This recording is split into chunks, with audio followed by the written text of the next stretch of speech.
Hello दोस्तों, ये 2018 KVS का पेपर है म्यूज़िक का।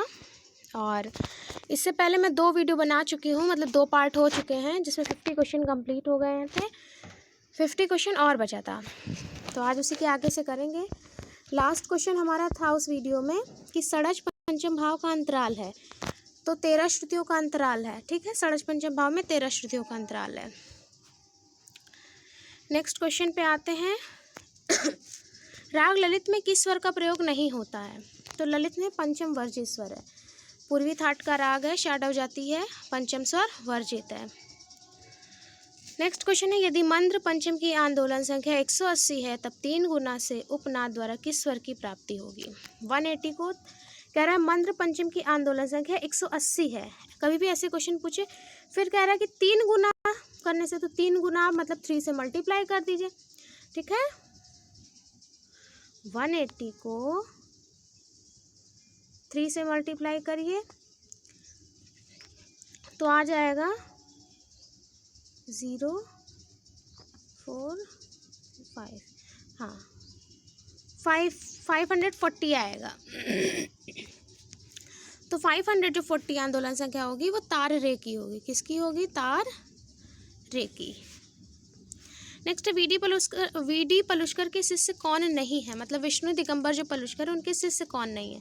तो ओमकार नाथ ठाकुर हैं उनके शिष्य, डीवी पलुष्कर उनके पुत्र ही थे, और नारायण राव व्यास ये भी उनके शिष्य हैं। लेकिन एसएन रतन जनकर नहीं है, क्योंकि एसएन रतन जनकर के जो गुरु थे वो फयाज खां थे। कौन थे? वो फयाज खां थे। ठीक है, नेक्स्ट आंसर है कि ताल रूपक में प्रथम खंड कितनी मात्रा का है? 2 मात्रा, 3 मात्रा, 4 मात्रा, 5 मात्रा। प्रथम खंड पूछ रहा है, तो प्रथम खंड जो है टोटल 7 मात्रा की ताल है रूपक, और पहला विभाग 3 विभाग है। तो पहला विभाग 3 मात्रा का, दूसरा और तीसरा 2-2 मात्रा के विभाग। तो पहला खंड पूछ रहा, तो पहला खंड 3 मात्रा का है।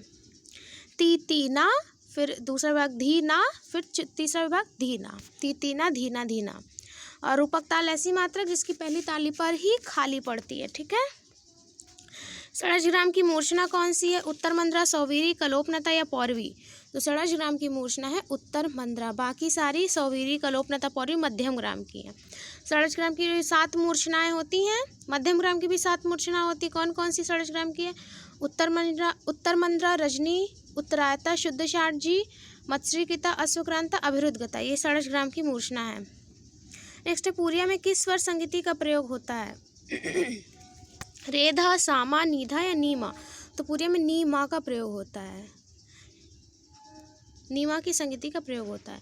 प्राचीन काल में स्वर, पद व ताल से युक्त रचना को क्या कहा जाता था? तो प्राचीन काल में स्वर, पद व ताल से युक्त रचना को अक्षिप्तिका कहते थे।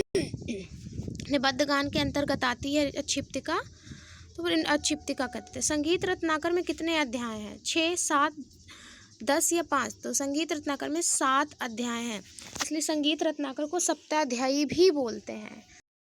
संगीत रत्नाकर को सप्ताध्यायी भी बोलते हैं। कौन कौन से अध्याय हैं?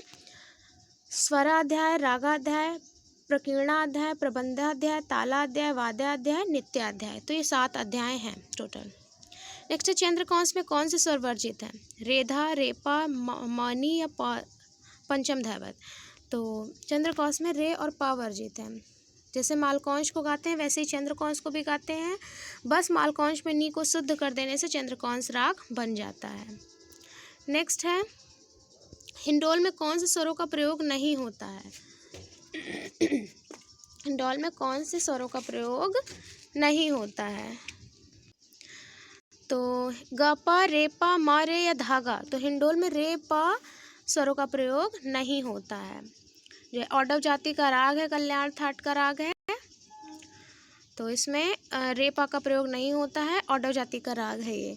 सा ग म ध नि ध सा, सा नि ध म ग सा, ये इसका आरोह अवरोह है। एक सेकेंड,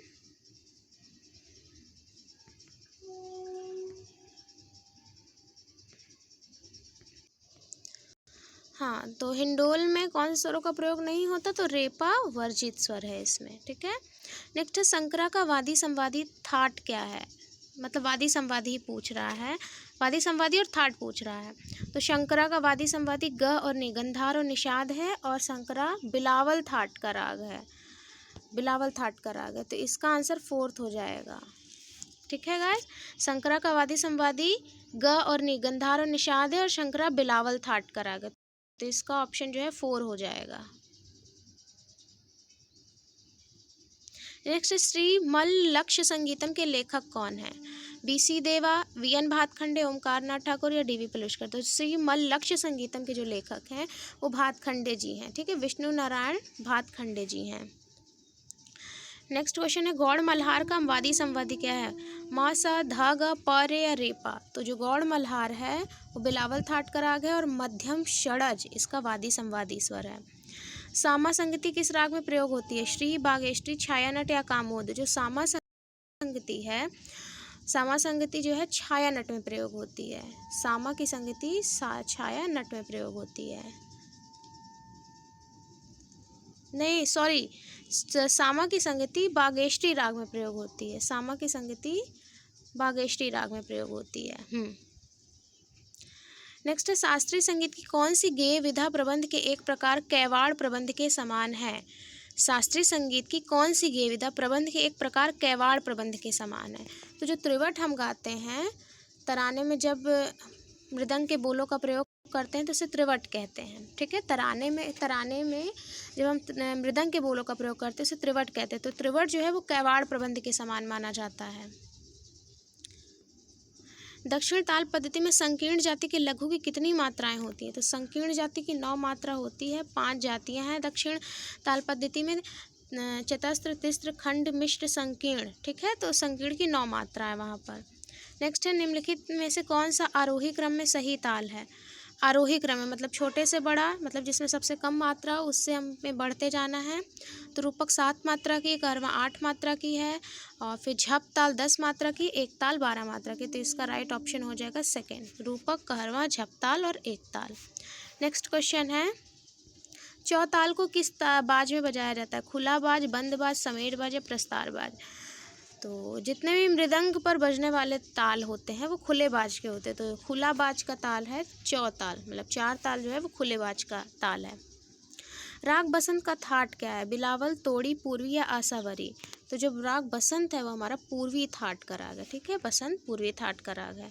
नेक्स्ट है, शंकर राव शंकर पंडित का संबंध किस घराने से? तो शंकर राव शंकर पंडित जो हैं वो आगरा घराने से हैं, जयपुर, पंजाब या ग्वालियर। तो वो शंकर राव शंकर पंडित ग्वालियर घराने से हैं। नेक्स्ट, षडजग्राम में श्रुति विभाजन है। षडजग्राम में श्रुति विभाजन, तो षडजग्राम में श्रुति विभाजन क्या था? 4 3 2 4 4 3 2, यही तो था। तो इसका राइट ऑप्शन हो जाएगा 3, 4 3 2 4 4 3 2। इन्हीं पे स्वर जो है स्थापित है, सा रे गा मा पा धा नी। नेक्स्ट है, विचित्र वीणा वादक कौन है? ब्रजभूषण काबरा, अन्नपूर्णा, गोपाल कृष्ण या निखिल बनर्जी। तो जो विचित्र वीणा वादक हैं, ब्रजभूषण काबरा तो गिटार के हैं, अन्नपूर्णा देवी शुरबहार की हैं, गोपाल कृष्ण विचित्र वीणा वादक है, और निखिल बनर्जी सितार के हैं। तो गोपाल कृष्ण विचित्र वीणा बजाते थे। इसका राइट ऑप्शन हो जाएगा गोपाल कृष्ण। नेक्स्ट है, मध्यम ग्राम का श्रुति स्वर विभाजन है। मध्यम ग्राम में कुछ नहीं, वैसे षडज ग्राम के तरीके ही है, बस पंचम क्या होता है 17वीं से 16वीं श्रुति पर आ जाता है, तो बस वही होगा। तो ये देखिए 4 7 9 13 16 20 22, ये इसका सही आंसर होगा, मध्यम ग्राम का है। नेक्स्ट है, 2 या 2 से अधिक स्वरों को एक साथ बजाने पर उत्पन्न कर्कश ध्वनि को कहते हैं? वक्र ध्वनि, स्वरित, खंड या डिसोनेंस। 2 या 2 से अधिक स्वरों को बजाने पर उत्पन्न कर्कश ध्वनि जो उत्पन्न होती है, जो हमें अच्छी नहीं लगती है, उसको हम डिसोनेंस कहते हैं। अच्छा, अगर इसी जगह पे पूछ लेता 2 या 2 से अधिक स्वरों को एक साथ बजाने पे हमें मधुर ध्वनि प्रतीत होती है, तो वो कॉन्सोनेंस होती है। ठीक है, ग ती ट किस ताल का अंश है? झूमरा, धमार, पंचम सवारी या आड़ा चौताल। तो ग ती ट ये किस ताल का अंश है? ये धमार ताल का अंश है। धमार ताल 14 मात्रा की ताल है, 4 विभाग होते हैं। पहला विभाग 5 मात्रा का है, दूसरा 2 मात्रा का, तीसरा विभाग 3 मात्रा का और चौथा विभाग 4 मात्रा का। तो क धी ट धा आ, ग ती ट ता आ। तो ग ती ट तीसरे विभाग का ये अंश है, तो ये धमार ताल का अंश है। नेक्स्ट है, आईने अकबरी के रचयिता हैं? दिलशाद खां दहलवी, मोहम्मद करम इमाम, अबुल फजल या मोहम्मद खां। तो आईने अकबरी के रचयिता अबुल फजल हैं। ठीक है, आईने अकबरी के रचयिता अकबर के समय के हैं, अबुल फजल हैं। नेक्स्ट क्वेश्चन है चौताल में कितनी ताली होती हैं? 12 मात्रा की ताल है, 6 विभाग हैं, 2 खाली होती है और 4 ताली होती है। चौताल में 4 ताल में 4 ताली होती है। नेक्स्ट है किस विधा की संगत तबले पर की जाती है? ध्रुपद, धमार, प्रबंध, एक हाल। ध्रुपद, धमार, प्रबंध तो इनकी तो की नहीं जाती। ध्रुपद प्रबंध वगैरह तो पखावज में बजाए जाते थे, मृदंग वगैरह में। तो ख्याल जो हम प्रेजेंट टाइम में आज गाते हैं वर्तमान समय में, उसकी संगत जो है तबले पर की जाती है। यह है मा रे प नी ध नी सा किस राग का अंश है? किस राग का है? बहार, बागेश्वरी, देसी या मियाँ मल्हार। तो मा रे प नी ध नी सा ये मियाँ मल्हार को दर्शाता है। ठीक है, मियाँ मल्हार राग को दर्शाता है। कौन सी ताल जोड़ी में समान है? त्रिताल, तिलवाड़ा, रूपक चौताल, झपताल, तीव्रा ताल, आड़ा चौताल, सूलताल। कह रहा है कौन सी ताल जोड़ी में समान मात्रा की है? तो 3 ताल 16 मात्रा की है, लिख लेते हैं एक बार।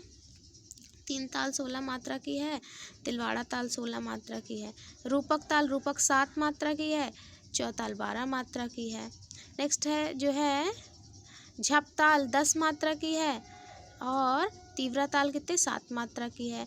आड़ा चौताल 14 मात्रा की है और सूलताल 10 मात्रा की है। तो कौन सा बराबर हुआ? 3 ताल और तिलवाड़ा ताल तो 16-16 मात्रा की है, तो ये बराबर समान जोड़ी वाली हुई।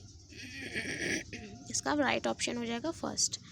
नेक्स्ट क्वेश्चन है शुद्ध सारंग के आरोह अवरोह में किस स्वर का प्रयोग नहीं होता? शुद्ध सारंग की जाति ऑडो शाडो है। तो जो आरोह अवरोह में किस स्वर का प्रयोग नहीं होता है? तो सारंग, शुद्ध सारंग आरोह अवरोह में किस स्वर का? सारे मापा नी सा, सारे मापा नी, सारे मापा। तो गंधार का जो प्रयोग होता है वो नहीं होता है। ठीक है, शुद्ध सारंग के आरोह में गंधार का प्रयोग नहीं होता है। पंचम सवारी किस बाज का ताल है? समेट बाज, प्रस्तार बाज, बंद बाज या खुला बाज। जो पंचम सवारी ताल है वो खुले बाज की ताल है। कौन सी? खुले बाज की ताल है। ठीक है, नेक्स्ट है निम्नलिखित तालों पर उनकी ताली की संख्या से मेल मिलाइए और सही उत्तर पर चिन्ह लगाइए। सूल ताल, एक ताल, 3 ताल या झप ताल।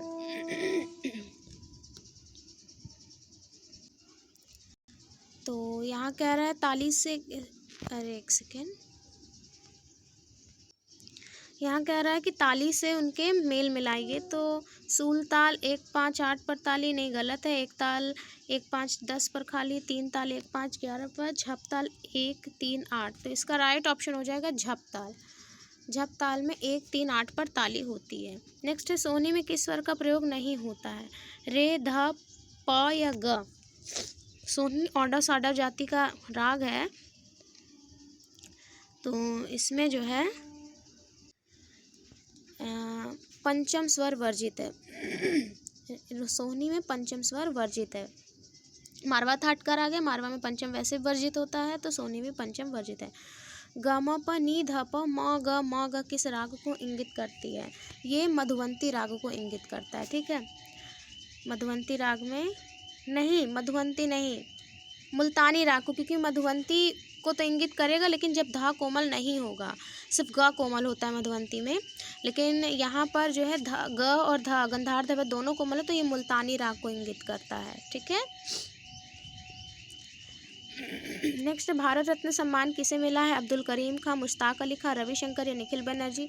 तो पंडित रविशंकर को 1999 में भारत रत्न से सम्मानित किया गया है। नेक्स्ट है म ध सा रे सा नी ध पा किस राग को इंगित करता है? तो ये बसंत राग को इंगित करता है। नेक्स्ट है ग रे म ग प म ध प रे सा किस राग को इंगित करता है? तो ये जो है गौड़ सारंग राग को इंगित करता है। नेक्स्ट, बिना किसी क्रम अथवा सिलसिले से ली जा रही तान को कूट तान कहते हैं। ठीक है, इसको कूट तान कहते हैं। नेक्स्ट है रे धा म और म किस राग में प्रयोग होते हैं? परज, जौनपुरी, जोगिया या हिंडोल।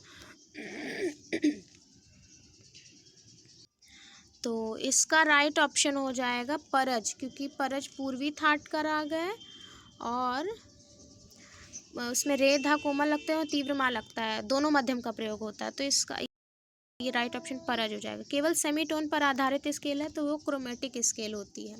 क्रोमेटिक स्केल केवल सेमीटोन पर आधारित होती है, इसमें स्वरों का क्रम जो रहता है वो क्रमानुसार रहता है। नेक्स्ट है भातखंडे ताल लिपि में एक मात्रा में एक से अधिक वर्ण लेने के लिए चिन्ह है, तो यहाँ पर फर्स्ट ऑप्शन राइट हो जाएगा। नेक्स्ट है निम्नलिखित में से किस गेय विधा की पखावज पर संगत की जाती है? पखावज पर, तो पखावज की संगत ध्रुपद पर की जाती है। नेक्स्ट है छायानट, छायानट जो है कल्याण थाट का राग है, ठीक है। नेक्स्ट है पाश्चात्य संगीत में शुद्ध दैवत की सही आंदोलन संख्या क्या है? पाश्चात्य संगीत में पूछ रहा है, तो पाश्चात्य संगीत में जो दैवत है उसकी आंदोलन संख्या 400 है, ठीक है, और हिंदुस्तानी संगीत में 405 है। नेक्स्ट है पाठाक्षर स्वर पद व तराने के बोलों का प्रयोग जिस रचना में किया जाता है वह कहलाती है। पाठाक्षर स्वर पद व तराने के बोलों का प्रयोग, तो ये चतुरंग में कभी कभी चतुरंग का क्रम भी पूछ लेता है। तो गीत तराना सरगम पाठाक्षर ये क्रम है, 4 अंगों से मिलकर चतुरंग बना है। नेक्स्ट है जयपुर घराने के संस्थापक, जयपुर घराने के संस्थापक थे हाजी सुजान, अलाउद्दीन खां, अल्लादिया खां या बड़े गुलाम अली खां। तो जयपुर घराने के संस्थापक जो थे वो अल्लादिया खां थे, ठीक है, जयपुर घराने के संस्थापक अल्लादिया खां थे। हाजी सुजान खां आगरा घराने के संस्थापक हैं, अलाउद्दीन खां मेहर घराने के संस्थापक हैं, और बड़े गुलाम अली खां जो थे वो पटियाला घराने के थे। नेक्स्ट 3/2 की लयकारी को क्या कहते हैं? आड़, कुआड़, महाकुआड़, बियाड़। महाकुआड़ तो होती नहीं है, 3/2 की जो लयकारी होती है उसको हम आड़ कहते हैं, ठीक है। नेक्स्ट तोड़ी थाट के स्वर हैं, तो रे ग ध कोमल लगता है इसमें, तो म तीव्र लगता है, तो इसका राइट ऑप्शन हो जाएगा थर्ड, ठीक है, ये राइट ऑप्शन है। नेक्स्ट है किस ताल को ध्रुपद गायन के साथ बजाया जाता है? धमार, पश्तो, शूल ताल या बड़ी सवारी। तो ध्रुपद के साथ हम खुले बोल की ताल बजाते हैं, तो इसमें शूल ताल, तीव्रा ताल हो गई, 4 ताल हो गई, तो इन सब ध्रुपद के साथ इन सब तालों को बजाया जाता है, खुले बोलों की ताल। तो यहाँ शूल ताल जो है, ये शूल ताल वो ध्रुपद गायन के साथ बजाया जाती है, ठीक है। तो ये जो KVS का पेपर था वो कंप्लीट हो गया। 100 क्वेश्चन आते हैं टोटल म्यूज़िक के, तो 100 क्वेश्चन हो गए हैं। 2 पार्ट मैंने इससे पहले भी बनाया था, तो आज ये तीसरा पार्ट है आपका, ये question complete. Thank you guys. अगर वीडियो पसंद आया आपको, अगर ऐसे ही म्यूज़िक से रिलेटेड वीडियो चाहिए तो प्लीज़ हमारा चैनल सब्सक्राइब करिए, लाइक और शेयर करिए। Thank you.